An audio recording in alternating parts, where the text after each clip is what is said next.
Welcome to the Arts and Heritage Center of North Augusta. The Arts and Heritage Center, also known as the AHC, is located just past the atrium on the first floor. Come inside as we explore. The AHC came into being as a result of visionary city leaders who designated space during design and construction. The administration and city council value art and history as key elements of a community's quality of life. The Arts and Heritage Center was born with this mission, to provide an educational venue to showcase and promote the arts and regional history. Two existing organizations were represented in the planning and design, North Augusta Cultural Arts Council and the Heritage Council. The North Augusta Artists Guild came on board shortly after. These three separate entities utilize the space that is managed and maintained by the North Augusta Arts and Heritage Center Board, which has one employee and a large cadre of volunteers.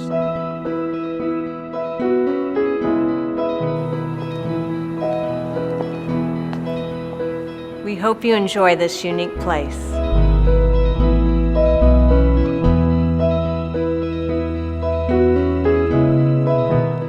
Part of our mission here is to support the local arts. We are in the gallery. Art in every imaginable medium is exhibited here, with 7 to 10 shows each year. Some recurring exhibits include the Clay Artists of the Southeast, North Augusta Artists Guild, student artwork from local schools, the Arts Council Spring Fest, Augusta Photo Festival, and varied juried artists.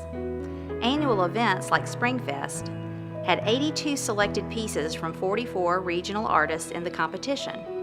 Judging this year was Kevin Grogan, director of the Morris Museum of Art. All of the artists and AHC supporters celebrated the exhibit opening with a grand reception.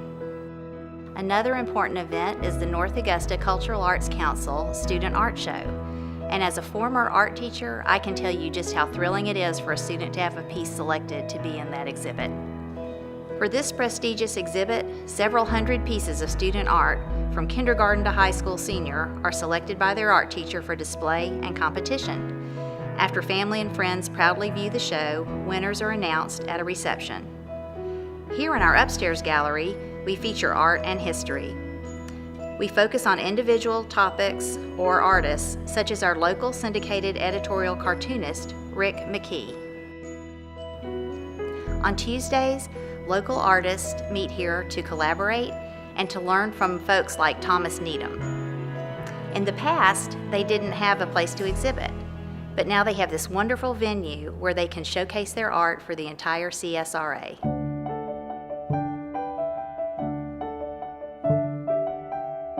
I am so thankful to James Urquhart Jackson, who founded our wonderful town.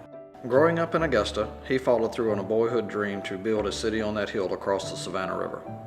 When James U. Jackson bought 5,600 acres from the Mealing Butler family, he and his brother Walter gathered investors and formed the North Augusta Land Company.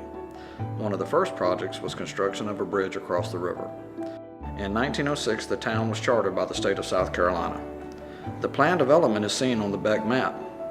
What had been an agricultural community was about to become a destination location. In this model by local designers Kelly New and Mike Tefteller, the feeling of a prosperous southern town was painstakingly built to scale and resides just to the left of our entrance. Looking at the model, viewers can't help notice the famed Hampton Terrace Hotel.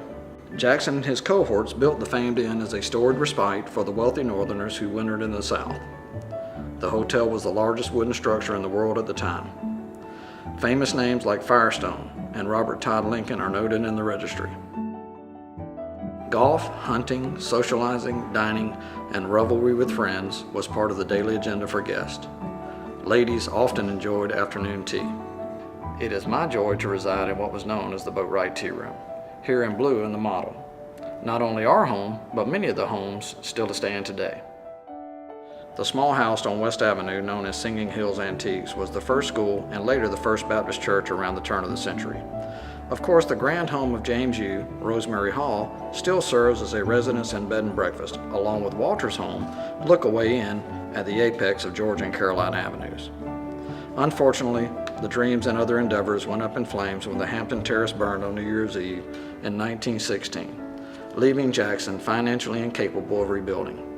It is nostalgically remembered for the grandeur that was. Lastly, I'd like to point out the old City Hall. Why? Because our city was generous in providing this space and we couldn't have done it without them. The Arts and Heritage Center is a nonprofit 501c3 that maintains and manages the center. Business sponsors and memberships are the mainstay support for operations. We are grateful not only to those who helped make this model possible through generous support, but also those who annually contribute.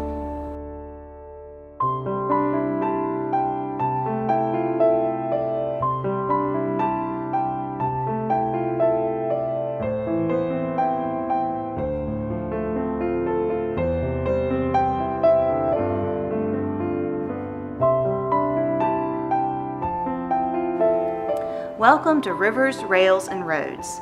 I'm proud to be from North Augusta, even more so as my family's heritage here dates back to the 1700s.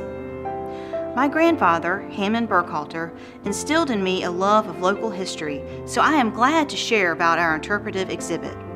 We feature a section on the river because we are located on the banks of the Savannah. Rails and Hamburg because the original name of our town was the western terminus of the South Carolina Railroad.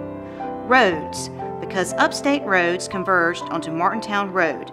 This is the main thoroughfare of transportation for goods to Portage off the river. We are located on the fall line, so boats could not navigate further up the Savannah. This exhibit is a regional exposition of 6 areas of historic development: settlement and the Revolution, agriculture, industry, railroads, the Civil War, and recreation and leisure. Briefly, let's look at each section. In the settlement section, I love to imagine the first inhabitants, the Native Americans, using the rich resources, forest, river, and animal life to make a productive living area for themselves. English settlers joined them fairly peaceably to share the richness of life here. Some of the early inhabitants established trading posts. McCartan Campbell and the Hammond brothers even ran a ferry boat across the river, thus Hammond's Ferry. My ancestor got a land grant from King George to claim his stake here in the Pretty Run Creek to grow cotton and tobacco. Thankfully he, Colonel Leroy Hammond, fought for the American cause and distinguished himself in the Revolution. Proudly, his pistol and sword reside in this exhibit. Fast forward now to the Civil War to take note of an important local skirmish, the Battle of Aiken.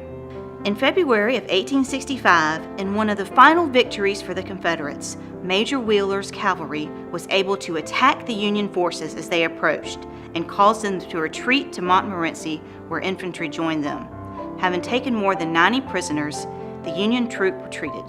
This successful stand saved Aiken and other nearby cities, including Augusta, from falling victim to burning as Sherman attempted his infamous March to the Sea. A historical landmark, the Hamburg train depot, is still standing just off the Aiken-Augusta Highway and is now property of the Farmer family. Named Hamburg and founded by Henry Schultz in the area of the 5th Street Bridge, it was an active port town. At one time competing with Augusta for interstate shipping via railroad, the South Carolina line originally had a route from Charleston to this former community. But the village went into demise after the port closed. After the Civil War, Hamburg once again thrived, but this time by freemen looking for a place to call home. Famous resident Prince Rivers was elected to the legislature during Reconstruction.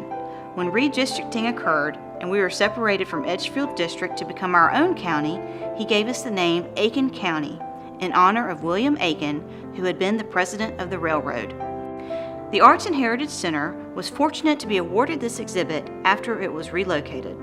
Updating will be an ongoing process as we interpret our more recent past and archive our story for future generations. Please take time to visit. There is a lot to learn and enjoy here.